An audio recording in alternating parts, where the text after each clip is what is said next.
I haven't had Salisbury steak since I was a little kid, and it's delicious. It's nothing what I remembered, but I'm gonna start making this more often. It's kind of like a pan-fried meatloaf. You just season ground beef with ketchup, Worcestershire sauce, mustard, panko, eggs, season with salt, pepper, and some dried herbs. Then mix all that together, and then form them into patties. I like them oval and kind of on the thicker side.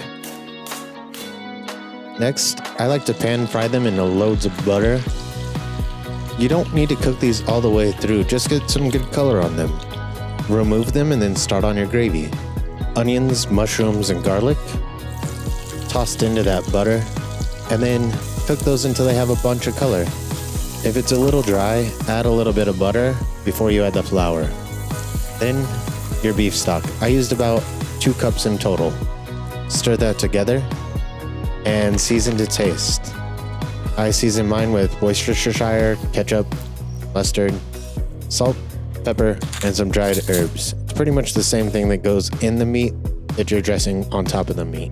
Then place the patties back in the gravy, topping it and letting it simmer for about 15 minutes until it's all homogenized and delicious.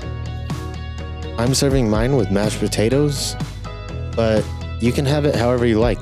It's going into your mouth, not mine, so cook how you like.